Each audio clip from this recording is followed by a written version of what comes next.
prodding, but as you see here, Loner at 146 supply against just 129 of NEXGenius, and I mean, that tells the story right there. Loner is in the lead. The Nexus is done. He didn't cancel it. He has to keep this Nexus alive. Is he going to just give it up? Well, it looks like he's trying to engage, but he is in an awkward position. Zealots are caught behind everything. There's the Stim and the Vikings from the right doing a ton of damage to the Colossus, but how is NEXGenius eating through that army? More Zealots getting warped in. He does manage to take out the army of Loner. I thought Loner was playing so cautiously, but NEXGenius pulls a miracle. That was actually amazing. I have no idea how that happened. And it is back to almost even here. 107 supply against 113. Both of them have their third bases up. And these two, this is actually the most even match I have ever seen. More so even than Damaga and White Raw. I have no idea how NEXGenius won that. Yeah, I don't know. I was actually about to say, I thought he was going to lose that battle. We almost just collectively went GG. I'm glad I didn't try to call that before it actually happened. So we have 4 Colossuses, Colossi, whatever you want to call them. Not the easiest unit to cast in the game. They are now going to move forward and try to just control the Xel'Naga Watchtower. As you can see here for NEXGenius, he needs to know if these tanks unsiege, if these tanks unsiege like they are now, so he knows to get in a position to defend. Meanwhile, as you can see for Loner, Loner scans. He wants to see what's going on up here. And the big problem that Loner is making right now, it looks like he is slowly trying to siege forward, but, you know, even though this push might seem good, he might even be able to get some units. He's trying to target fire Colossus. He gets one Colossus. Whoa. Oh, and he will be able to pull out, but I still think the mistake he is making is trying to do too many front pushes. NEXGenius has one army that all has to stay together. If Loner did a drop in the main of NEXGenius, if he even walked a couple of units around the side, he would be able to do so much damage, but Loner is being way too passive at this phase in the game. You know, Day9, you are so smart because that is so right. He needs to split up what NEXGenius is doing, and by pushing the front, he just plays into the little choke area that NEXGenius wants him to be in right here. As you see, the Colossus are going to do a lot more damage in that area. Loner needs to just sit, you know, take a 4th base and harass. Going through this area is not the place he wants to engage. Looks like he wants to bait him back over here. Get these Vikings in here. The battle begins again. The Vikings hitting these Colossus, 1 down. Looks like the second will fall soon, and he is kiting right back to that planetary fortress. These Vikings are making the difference, though. 1 Colossus left, and Loner is in even a better position than before, perhaps. And it looks like he, takes out all the Colossi, and those poor Archons, too slow from the concussive shell, gonna get kited so well, and now Loner is darting up, gonna be able to pick off an Immortal. The Vikings land. Loner is trying to end this base right now, but NEXGenius, again, with a huge surge of forces from nowhere, might be able to hold this off. That one Immortal's doing so much damage, he needs to kill it off, but he's not target firing it. There it goes down. Will he be able to stay alive? I can't believe this. It looks like he is gonna fight it off, but he lost all his Vikings during that. So if NEXGenius holds this off, which it looks like he's going to, Loner cannot easily replace so many Vikings, which did almost nothing during that battle. It was completely overzealous and uncalled for. That was a disaster. When he landed that, I thought, oh no. Loner gave up his advantage. He should have kept those in the air, just picked off the Colossus and retreated. So we're back to an even game again. I can't believe this keeps happening. 116 to 121 supply.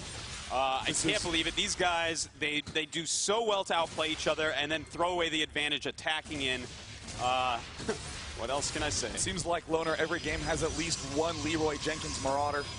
And there's the Nexus up at the north going down, and that poor Marauder didn't manage to make his way home, but that 4th base from NEXGenius is exactly what he needs to be doing, but Loner is not doing what he needs to be doing, which is using medevacs for drops, moving around the map with small forces. And it looks like right now, Loner's getting ready to take his 4th. Same timing as NEXGenius's 4th. These two are like a mirror. Yeah, it's pretty wild. Note this is an orbital command, not a planetary fortress, so that means you can call down mules, which are basically like super SCVs. You'll see them mine every once in a while. Well, none right now. Oh, wait, what? Are we gonna have a nuke?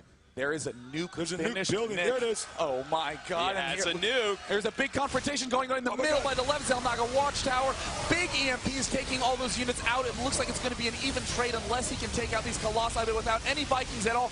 The Colossus are free to do as they please. Oh no, all the gateway units are down. He can run up and actually deal damage directly to those Colossi. And here, 2 Vikings come up a little bit late, take out one of them, and it looks like they're target firing the weakened one, and that falls, and Loner is having to, wow, yet another exchange.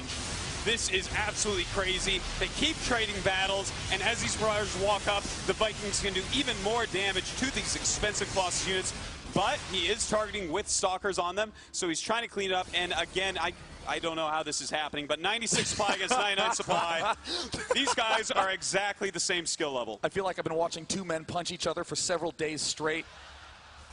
And they just keep getting up and continue fighting. But the good part for Loner is that his units operate better in small numbers. The one huge advantage that's very subtle that NEXGenius is getting is he's having slightly more upgrades. He is getting the +2 attack, and he already has the +1 armor upgrade finished. Meanwhile, Loner has only upgraded his infantry once, and that is really going to bite him as the game progresses.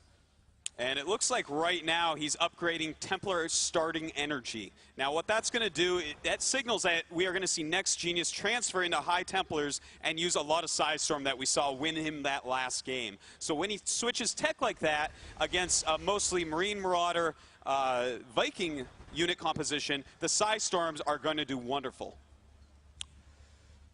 We got the Vikings now just trying to snipe the Colossus. They move back here. Now remember, we do have a Ghost in the game, and he does have nukes. The Ghost, I'm get a shot of him. This unit right here, able to aim a nuke, which is constructed over here.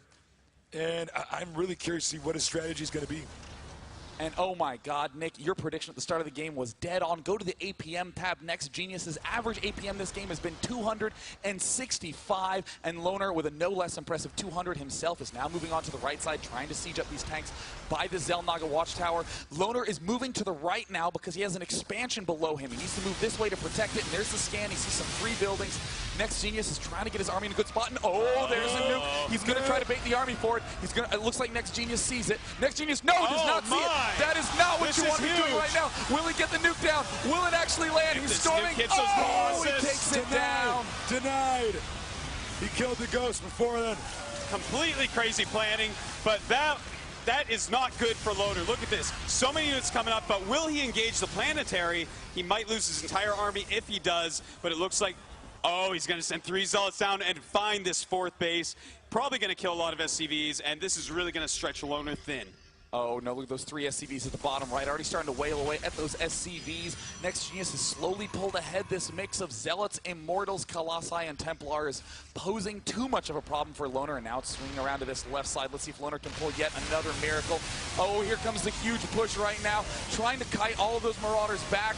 Vikings trying to pick off the Colossus, but it looks like there's just a few too many units. The Immortals in the front dealing huge damage. At the bottom right, the Zealots are dead, but the damage has been done, and it looks like Loner has repelled this, but is in a very, very awkward position unless he can kite these units and pick off these Immortals.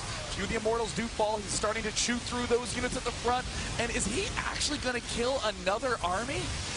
Apparently, neither of these guys can kill each other. And it falls. Wow. Well, you know, it was an army trade, but it really feels to me like Loner did not get the upper hand there. I think that, as you can see, 100 supply against 75. And NEXGenius, he's definitely ahead, but both of them just have 1 mining base. The further the supply drops, even if NEXGenius has more, the Terran units are going to do slightly better.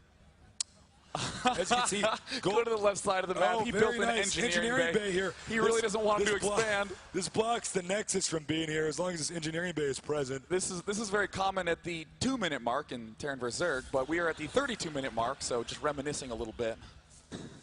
As you can see, he just will do anything to buy time because he knows right now it's just all about these expansions. Note, gold base is completely empty. So I think this game may come down to the right expansion and the far left expansion. The engineering phase getting taken out. He'll be able to expand there now. That was some high-quality entertainment there. Meanwhile, in the center of the map, looks like Loner is regrouping with little Marine Marauder troops, some Vikings there as well. And again, we keep saying that Loner needs to just spread his units out a little more, do little guerrilla harassment with medevacs, with small numbers of infantry, by keeping them clustered. Look at this big death army of Colossi, High Templar, and probes, interestingly enough. Probes, the mineral patch is somewhat saturated right now, so he's going to have some of these probes to just try to absorb the fire. That's right, and probes, not too bad against Marauders. They get no damage bonus against them, so sometimes you can surround them and make them so they can't run away. So I have no problem with him having probes in his army. Looks like he's going to move down here again. The Protoss wants to get possession of this area here to make it harder for the Terran to go there. Viking attack, though. Oh, loses a Viking, deals some damage to Colossus, but not enough right there. And it looks like NEXGenius thinking about attacking in, but once he attacks down there, he might lose position on the Terran army. There is another Ghost out on the field for Loner. Does he have a nuclear missile yet? No, he has not built it, but he will be able to EMP those Templar. Oh, Templar getting caught out of place, and it looks like he will be able to retreat them adequately. And also Loner now expanding to the right, but there will be a Zealot there to block. That's right. That command center, it's not going to land anytime soon. Ghost in the middle, going for the EMP. Oh, it does manage to get taken out. There's his burning corpse in the top right of the screen. I missed it. Sorry, guys. Ouch. All right. Looks like we got 2 Templars down here storming stuff. My. Oh, with 16 kills combined between them, a Viking is going to land to try to do a little bit of damage, and Loner is rapidly running out of options. Now, he does not want to lose this command center. Losing this mining area is going to put NEXGenius way ahead, but he does just float it off, and NEXGenius decides to run because it is time for Loner to move out. He's going to get aggressive, and NEXGenius scrambling back into position to guard his expansions. This is everything on the line for Loner right now. He needs to do a lot of damage. He's actually walking, oh no, to the expansion that doesn't have anything mining at it yet. He should only leave 3 Marauders there. He shouldn't commit too much of his army. He needs to get into a better position. He needs to siege those tanks up. He needs to siege them up. The expansion is going to fall, but here comes the big push. SCVs, probes, Zealots, everything is in this fight. All those Zealots are getting eaten alive. Loner's in a slightly better position, but the Storms are pushing him back. Oh my goodness. Feedback on the medevac, and so many Storms of the Marauders. It looks like they are not going to get healed anymore. NEXGenius is cleaning up. A good game. GG. It's another best of 3. That's right. Wow. That was pretty sick. All right, we're going to get the information for what maps they're going to do next. They have to eliminate the maps, so we're going to talk about that for a little bit. I can't believe how evenly matched these guys are. It's completely unbelievable. You know, Loner won in the winner bracket. Now NEXGenius has won a best of 3. They're going on to the final best of 3 to find the world champion of Blizzcon 2010. Now, there will be a little delay in between this best of 3 and the next one because players have to do what we call eliminating maps and setting up the map pool for the series. Because we play on a different map in every single game, each player gets the opportunity to downvote one map they don't like. So, for instance, if I don't like the map Kulos Ravine, I can just easily downvote that. So, it looks like we will just discuss the match to make sure that the players will be actually going into the next best of 3. You can see them bustling behind us. But, I mean, what do you think Loner could have done differently in those 2 games to be able to set up? You know, I feel like all these players at this tournament are attacking a little bit too much. When you get the lead, make your lead bigger. Take that third base quicker. He can't attack you, so you may as well do it. Now, when you go and attack into him, you've spent so much on your units, and suddenly it's even again because you lose your whole army. Yeah. And I'm a little disappointed with Loner not spreading out his units. I cannot re-emphasize that enough. My biggest disappointment is that nuke didn't land.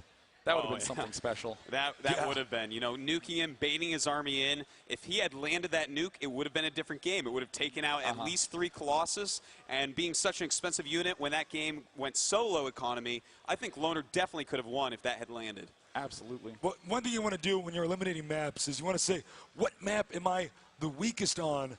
You know, I'm not comfortable playing on it, or what map do I think my opponent is going to play best on? So that's what's going through their heads right now, and I'm sure after those two very evenly matched games, there's a lot of thought going on about, ooh, which one do I actually want to take out? Kind of crazy how different those two matches panned out. In the Yep. first one, literally no tanks were made at all in the game, just bio and a lot of Vikings, and pretty passive play from Loner. But in the second game, we saw Loner being quite aggressive right at the start with that big tank marine force and Banshee harassment. Very, very unusual when comparing it to his previous play in the tournament. And you know,